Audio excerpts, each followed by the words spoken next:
It is great to really welcome back our guest. She was with us about a year and a half ago, and when her last CD came out, she's got a brand new one out in tribute to Frank Sinatra, who's celebrating his 100th year this year. It is called Remembering Mr. Sinatra. Always great to welcome back. Really talented woman, nice lady as well. Julie Budd on the telephone from up in New York today. And Julie, great to talk to you again. How you been? It's so good to chat with you. It's been, you and I couldn't even figure out what last we spoke. It felt like it was yesterday. I know. Well, we never met in person, but we've talked on the phone several times, and I consider you a friend already, even though we've never really seen each other. But you're a great friend of mine, and the station as well. Pen pals. We're like pen pals. Well, first of all, we want to talk a lot about the CD, and of course you're honoring Mr. Frank Sinatra himself. But you mentioned right before we went on, and I did see Richard, your PR man, send out an email. You were inducted into the Hall of Fame in Brooklyn. Talk about that for a minute. The Brooklyn Jewish Hall of Fame. It's so funny. I went back to Brooklyn yesterday. It looks completely different. It looks like Soho or Tribeca. I mean, it's so cool. It just looks so different, and I went back, and we were at the Brooklyn Historical Society, which was gorgeous, and just looking at the neighborhood, it's so different, and all these shishi posh restaurants. We had dinner there last night. It was really nice, but it was so lovely because I was honored along with Alan Dershowitz and Chuck Schumer and Elizabeth Holtzman, and Fiver Finkel, who was a 90-some-odd years old, and he was a big star in the Jewish theater. Oh, sure, yeah. And so many other folks, it was great. It was just great. I was born there. I think I might have told you that before, but I didn't live there. But my parents lived there for many years. My dad was born there, so Brooklyn has been a big part of our life. Technically, you could be up for it next year, then. I guess I could. I'm not Jewish. I'm an honorary Jewish person from living in New York, but I'm not Jewish. Can I still get in? You can still get in. Yeah, I'll tell them that you're my brother or something. That sounds good. Well, you mentioned Brooklyn. We had a man on the other day on our talk show. He wrote a book about the Brooklyn Dodgers, how that was such an important part of the borough. I know you're too young to probably remember them. I am too, but just from reading about it, my parents telling me about it, Brooklyn Dodgers were New York or were Brooklyn for so long. Well, all those wonderful memories. That's when neighborhoods were neighborhoods. It was a great time. It was a great time, and people want to relive that because, I think there's a part of us that really wants that back. Really is. Yeah, you talk about people wanting to have a neighborhood and live in a place that's part of you, and you and I have that. We lived in New York, grew up in New York, so a lot of people don't understand that. You come down here to Florida or go other cities, it's not quite the same. I mean, but that never leaves you. That New York, does it? It never does. Wherever you go, you're still that kid from Brooklyn. And, it's so funny because I've been traveling a lot, with the CD and everything. I've been doing all these concerts and stuff, and people always say to me, where are you from? And they know I'm a New Yorker, but they just don't know where. And whenever I say I'm from Brooklyn, they always say things like, oh, hey, I know somebody from there, or my grandmother used to live there. It doesn't matter where I am. There's always somebody that connects. But people have really, really been connecting to the new CD. My God, it's been so successful. Again, called Remembering Mr. Sinatra, and he would have been 100 coming up in December. Now, you worked with him. I think last time we talked, you told some great stories about working in Las Vegas with so many great stars, but you knew him, didn't you, as a child? Yeah, I did. When I was 16, actually just short of my 16th birthday, Mr. Sinatra chose me to be his special guest artist, his guest on his show at Caesar's Palace. Wow. And I was still living in Brooklyn at the time. I was just a kid going to school and just getting started in show business and starting to make a little bit of a name for myself. I was doing a lot of TV. And he had sort of plucked me out of the group of singers, and invited me to be his special guest artist. I have to tell you, he was really wonderful to me. When I got the engagement, I remember, I knew all the comics and everybody in the business because I was really starting to get very, very busy at that time, quite frankly. And so I started to know everybody, and they were all warning me, oh, Julie, be careful. Oh, Julie, he's this way. Oh, Julie, he's that way, Don't talk to him. Don't look at him. Don't breathe in his direction, that kind of thing. You know how people are. And I got to tell you, when I met him, it was a complete opposite. He was just totally different. He was wonderful to me. I mean, yes, Mr. Sinatra was a very complicated man, and he had a very, very turbulent life, But I have to say, I can only go by, my personal experience with him, and my personal experience with him was a very generous and giving experience. He was wonderful to me. I think he appreciated other singers, maybe more than other people in show business. I think singers he appreciated and understood, and I guess he got along with them probably as well as any other person, right? Do you think that's part of it? Well, you're hitting on a very important point because, and I said this to somebody last night when I was in Brooklyn, and they were asking me, because they were talking about my CD and all that stuff, and they asked me about Mr. Sinatra, and I said, the funny thing about Mr. Sinatra is you never really heard from him unless something was wrong. Mm-hmm. Basically, he gave you pretty free rein to do what you had to do, and he felt by doing that he was going to find out who you were. By letting you go off and do what you wanted to do, he was going to learn a lot about your artistic taste and your choices and, how you handled yourself and the kind of work that you were, bringing to the table. And he was wise because that's really how you get to know somebody, by their choices and how hard they work and what they do. And you never really heard from him unless something was wrong. And I was grateful because I guess nothing was wrong. Well, I've read several books about him and talking to different people. He was a perfectionist, so perfectionists tend to be a little difficult at times. And if, like you said, if you did something that he didn't like, he'd let you know about it. But if you weren't, he should, right, right, yeah. His name was on that marquee, and he wanted it to be right. And you can't hate somebody for wanting it to be right. As a matter of fact, I happen to applaud those people.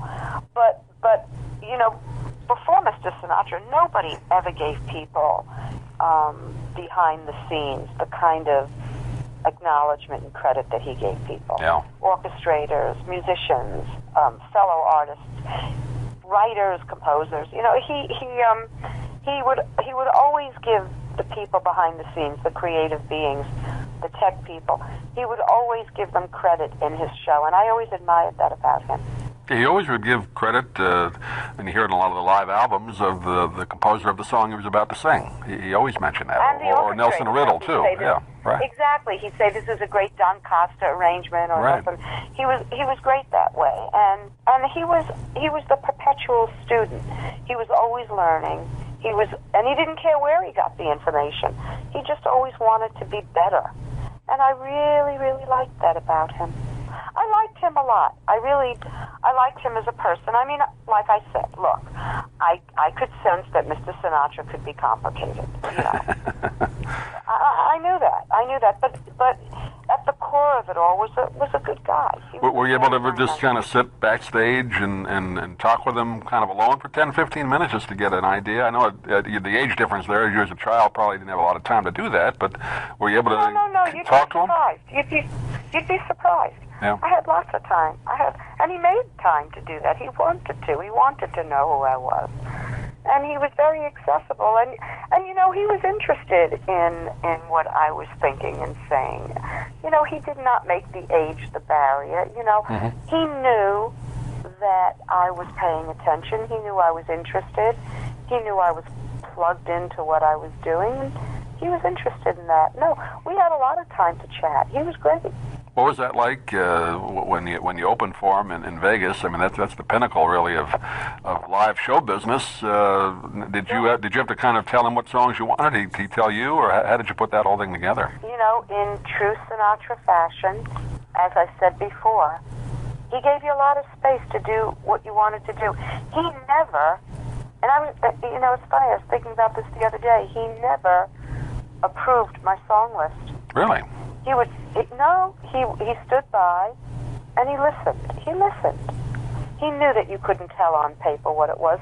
He knew that you had to hear the charts, how you had to see how it was being presented in the context, that you're going to be doing it. He knew that. Yeah. And he liked my choices. He liked what Herb and I were doing. So he was very pleased with me. And he didn't give me a hard time at all. As a matter of fact, he actually increased my stage time. Really? Wow. Yeah, most of the time, when you work with people like that. You're lucky to get 20, 25 minutes. Right. Opening act is about 20 minutes, right? Yeah. He gave me nearly 40. Wow. Yeah, it was very generous, extremely generous. And he trusted my choices, and he appreciated them, and he let me know that. We had a wonderful time. We had a really wonderful time together, and it was a real nice give and take. He had an enormous respect for what I was doing, and it had nothing to do with the fact that I was a kid. He knew what I was trying to do, and he helped me get there. He was a good guy. He was just a good guy. Talking with Julie Budd. The name of the CD is Remembering Mr. Sinatra, and in just going through some of the songs in the CD, you picked some great ones, Julie. The Best Is Yet to Come, Come Rain or Come Shine, Don't Get Around Much Anymore. I mean, I know he had so many recordings, it must have been a challenge to pick the 8 or 10 songs that you wanted to do. Well, it's interesting that you ask me that. It's a smart question and it's a smart observation, because really what I was doing with this CD, I did not want to emulate his execution of this material. I mean, for heaven's sakes, if you want to hear that, you can listen to his CD. Mm-hmm. and you'll be hearing what you want to hear. What this really was a valentine and a tribute to a very unique time in show business, and I happened to be there, and I was part of it. And it's my contribution. You see, Mr. Sinatra never really asked that much of me, but the one thing he did ask of me was that I continue to do this material. He said, because Julie, there's going to come a time that it's going to go away, and if you don't do it, no one's going to know it was done. Right. And it's like passing something down in a family, And he said to me, he said, Julie, this is really what you do well, and it would be crazy for you to abandon it. And I promised him I would continue to do the work, and I'd been walking around for several years with this idea, to do the CD, and I didn't know how I wanted to approach it. I never intended it, quite frankly, to fall out on the centennial. It just happened to happen that way, Yeah. And when I chose the songs, I chose them because they were an homage, a Mm-hmm. tribute to the things that we did in concert when we worked together. So I didn't just sort of randomly pick, I'm going to do this Sinatra song or that, I didn't do my way, because that was sort of his. Right. But I wanted to pick things that I felt would be songs that artists such as myself would continue to do. And also, they were a memory of those nights on stage when we performed these songs. So I wanted it to be a retrospect of that. But I certainly didn't want to copy his arrangements. I didn't want this to be a karaoke CD. Right. There are so many people out there doing, you know what I mean? There are so many people out there doing tributes to Mr. Pretty bad, too. Now. Yeah, bad ones. Yeah. And, well, what I don't like about them, I mean, I'm sure there are folks out there that love it, and I hope they all do well, but what I personally don't like about them is that they're trying to emulate Mr. Sinatra. You don't emulate anyone. You tip your hat to the work and you find your own voice in it. And then it becomes authentic. So that's kind of what we did, and I hope everybody will love it. Well, thank you, speaking for myself and all of our listeners here, for keeping it alive. I mean, it is important to keep this music out there, let people under a certain age know it's around. Well, I hope that they'll love it, and they can get it on Amazon and CD Baby and Barnes & Noble and iTunes. It's all over the place, and I want to thank you so much for having me back on the show. You're always so great tonight. Well, it's great to chat with you. I did want to say that those are great pictures you have on the CD, particularly one with the Sinatra hat. I always liked where you wore the hat, and you got a great hat on the cover of this. I hope you'll love it. I do. I really do. Julie Budd, always great to chat with you, and we won't wait a year and a half before we do the next one. Hopefully we'll do it sooner than that. But again, congratulations on the CD. We'll talk to you soon. Yeah.